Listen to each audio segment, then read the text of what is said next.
Selamat datang, salam sejahtera. Berita paling menggemparkan seluruh Malaysia hari ini yang mungkin beratus juta tak pernah mengetahuinya. Pendedahan rahsia demi rahsia Najib di mahkamah. Akhirnya satu lagi rahsia besar Najib didedahkan di mahkamah. Berita sepenuhnya. Bila SMS tak dibalas, saya rasa Najib terlibat sesuatu yang tak kena, kata bekas pengerusi 1MDB.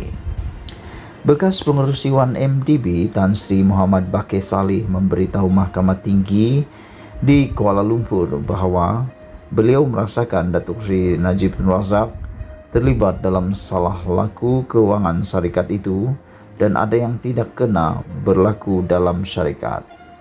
Muhammad Bakir, 68 tahun berkata, perkara itu menjadi antara sebab utama beliau memutuskan untuk meletak jawatan pengerusi serta ahli lembaga pengarah BOD 1MDB pada 2009.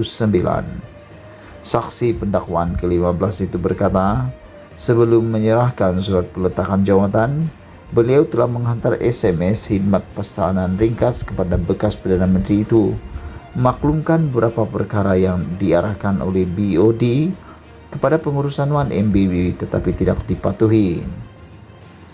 Namun saya tidak menerima sebarang maklum balas daripada Najib.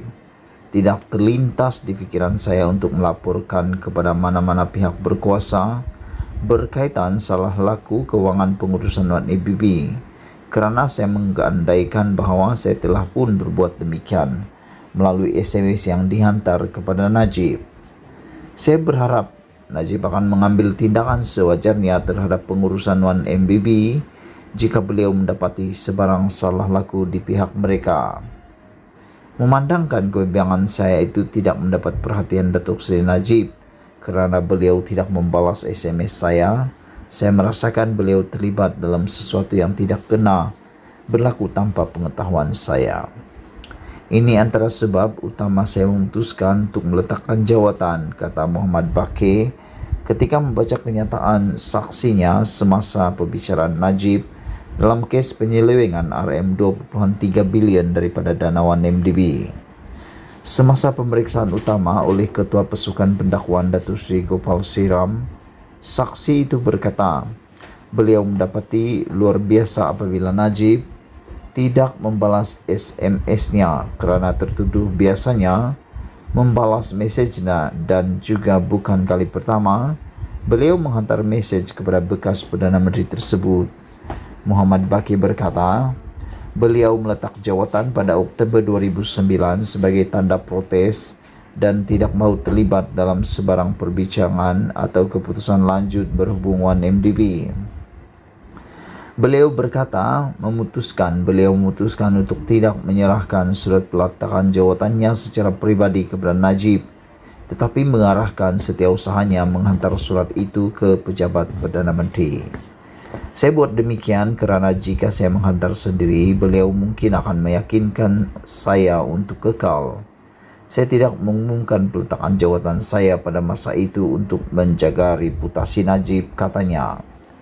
Saksi itu berkata, isu yang membawa kepada peletakan jawatannya termasuk pemindahan US 1 bilion tanpa kelulusan lembaga pengarah, kegagalan menjalankan penilaian ke atas usaha sama Petrosaudi International Ltd PSI, kegagalan melantik penilai bebas untuk mendapatkan maklumat yang tepat dan boleh dipercayai mengenai nilai aset syarikat usaha sama, dan kegagalan dalam pelantikan 3 orang wakil dalam syarikat usaha sama. Najib, 68 tahun, menghadapi 4 pertuduhan menggunakan kedudukannya untuk mendapatkan rasuah berjumlah RM2.3 bilion daripada dana 1MDB dan 21 pertuduhan pengubuhan wang haram membabitkan jumlah yang sama. Perbicaraan di hadapan Hakim Collins Lawrence Square bersambung esok. Sekian dulu untuk kali ini. Jangan lupa tinggalkan komen anda tentang pendedahan terkini di mahkamah ini. Sebelum kita berpisah, sila tekan butang subscribe untuk mendapatkan isu-isu terkini dan ulasan terkini yang daripada channel hebat ini. Semoga kita sama-sama menjaga Malaysia ini. Kita jaga kita, Malaysia kita punya, kita juga sama-sama cintai Malaysiaku. Bye-bye.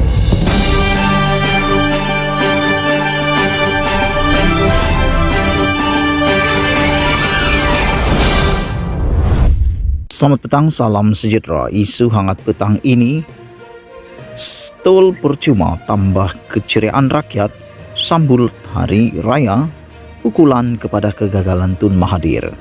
Berita sepenuhnya. Sebahagian daripada mereka yang tinggal di ibu kota sekarang ini sudah pun berada di kampung masing-masing untuk menyambut Hari Raya yang dijangka disambut pada hari Selasa. Setelah 2 tahun tidak dapat pulang berhari raya kerana kekangan PKP, kepulangan ke kampung pada tahun ini tentu saja amat-amat menggembirakan mereka. Lebih berganda lagi, kegembiraan tahun ini ialah kerana selain dibenarkan mengeluarkan caruman KWSP sebanyak RM10,000, tol di laluan lebuh raya utama itu juga diumumkan percuma. Di samping tol percuma di lebuh raya utama, banyak lebuh raya lain turut memberi potongan sebanyak 50% dan ianya terpakai untuk semua jenis kenderaan. Tol percuma dan diskaun itu berkuat kuasa selama 3 hari sebelum ketibaan hari raya dan 2 hari lagi pada hujung minggu depan ketika mereka mahu kembali ke ibu kota semula. Bagi rakyat kebanyakan, ini adalah hadiah paling menggembirakan untuk hari raya tahun ini. Beberapa saudara mara dan kawan-kawan tidak menyembunyikan kegembiraan mereka dapat pulang ke kampung berhari raya dengan tol percuma pada kali ini. Meskipun ada kesesakan jalan raya, ianya terubat dengan tol percuma itu. Mengimbas tentang tindakan Perdana Menteri Ismail Sabri Yaakob mengumumkan tol percuma dan diskaun sehingga 50% pada tahun ini, semua ini sebenarnya adalah petanda kelemahan dan kegagalan Tun Mahathir Mohamad selama memimpin kerajaan PH selama 22 bulan sebelum ini. Kalaulah janji menghapuskan tol benar-benar ditunaikan setelah PH berjaya menjadi kerajaan sebagaimana ianya telah dimanifestokan dalam PRU 14 lalu, Ismail Sabri mungkin tiada peluang langsung mengumumkan tol percuma dan diskaun 50% untuk hari raya tahun ini. Tetapi disebabkan kegagalan Tun Mahathir itu malah melukakan hati rakyat dengan mengatakan manifesto bukan kitab suci, itulah yang menyebabkan bermulanya penolakan serta bercambahnya kebencian. Apa yang berlaku selebihnya kepada PH dan Tun Mahathir adalah suatu sejarah, tetapi banyak iktibar yang boleh diambil daripadanya. Bayangkan, dapat tol percuma untuk hari raya pun sudah cukup membuatkan rakyat gembira. Apatah lagi jika percuma buat selama-lamanya. Dalam hal ini, di samping pengajarannya ialah jangan main-main dengan janji kepada rakyat.